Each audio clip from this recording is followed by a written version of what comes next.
நான் யார் நான் யார் நான் யார் சாந்தி மேடம் கேட்டுக்கிட்ட மாதிரி அந்த மலைய சிங்கரன் இசைப்பிரிவு குழுவினுடைய உறுப்பினரை தெரிந்து கொள்ளும் பகுதிக்கு என்னோடய பங்களிப்பு.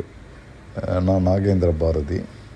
பிறந்து வளர்ந்தது ராமநாதபுரம் மாவட்டம் உத்தரகோசமங்கை, மாணிக்கவாசகர் பாடல் பெற்ற ஸ்தலம். அப்பா வழி அப்பா நிலப்புலங்களுக்கு சொந்தக்காரர், நிலக்கிழார்னு அழைக்கப்பட்டார். அம்மா வழி அப்பா நிலங்கள் இருந்தாலும் ராமநாத சமஸ்தான தேவஸ்தானத்தில் உயர் பதவியில் இருந்தார். உத்தரகோசமங்கை கோயிலுக்கும் விசாரணைதார் பேஸ்கார்னு இருந்தார். ஸோ விவசாய குடும்பம். இங்கே கோயில் நிலங்கள் இந்த மாதிரி ஒரு சூழ்நிலையிலே வளர்ந்தாச்சு.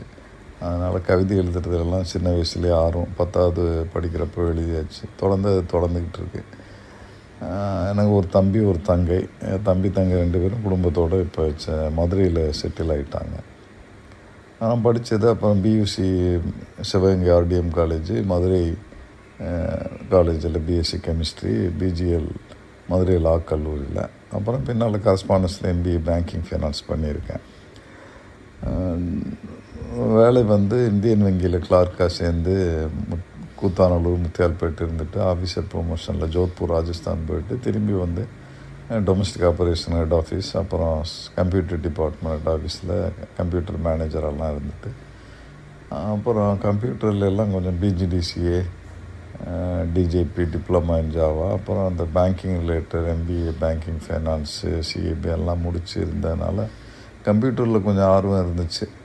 அது அப்புறம் வாலண்டரி ரிட்டைர்மெண்ட் வாங்கிட்டு சில கம்ப்யூட்டர் கம்பெனிஸில் கன்சல்டண்ட்டாக இருந்து யூஎஸ், யூகே, யூரோப் இங்கே எல்லாம் பயணம் செஞ்சு அது ஒரு மாதிரி எக்ஸ்பீரியன்ஸ். அப்போ வேறு சில குவாலிஃபிகேஷன் பிஎம்பி, ஐடிஐ அந்த மாதிரி மேனேஜ்மெண்ட் குவாலிஃபிகேஷன் அந்த மாதிரி அங்கே கம்ப்யூட்டரில் business analyst, technical architect, project manager அந்த மாதிரியெல்லாம் இருந்துட்டு கன்சல்டண்ட்டாக ஒர்க் பண்ணிவிட்டு அங்கே இருந்து வாலண்டரி ரிட்டைர்மெண்ட் வாங்கியாச்சு.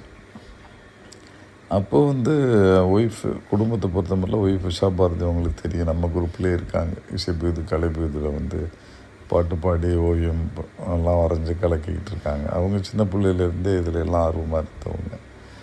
இப்போ அதில் ரொம்ப தீவிரமாக ஈடுபட்டிருக்காங்க. நானும் அது மாதிரி ஏற்பட்ட ஹாபீஸு, நமக்கு படம் வரைகிறது, ஃபோட்டோகிராஃபி, சமையல் இந்த மாதிரி என்ன இருந்தாலும் மெயினாக இப்போதைக்கு ஹாபி பாட்டு பாடுறதில்லை இருக்குது. இசைப்பிரிவு இவங்க சாந்தி மேடம் ஆரம்பித்து மலைய சிங்கர் ஆதரவோடு நடத்திக்கிட்டு இருக்கிறதுல நானும் பாட்டுக்கெல்லாம் பாடுறேன். எல்லாம் தமிழ், ஆங்கிலம், ஹிந்தி, கர்நாடிக் எல்லாத்துலேயும் கலந்து ஏதோ முயற்சி பண்ணிக்கிட்டு இருக்கோம். ஆனால் மெயினாக தமிழ், ஹிந்தி இது 2ல் தான் சினிமா பாட்டுகள் பாடுறதுல ஒரு ஃபோக்கஸ்.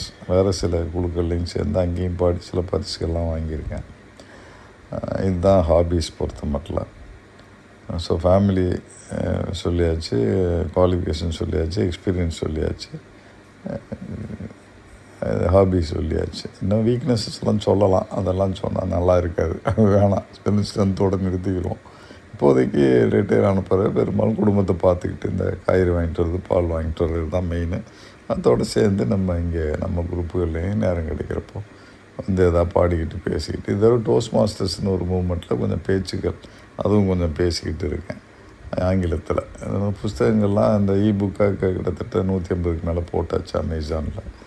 இதுதான் சுருக்கமாக என்னை பற்றி. எல்லோரும் கலந்துக்கிட்டு பேசுங்க. வாழ்த்துக்கள்.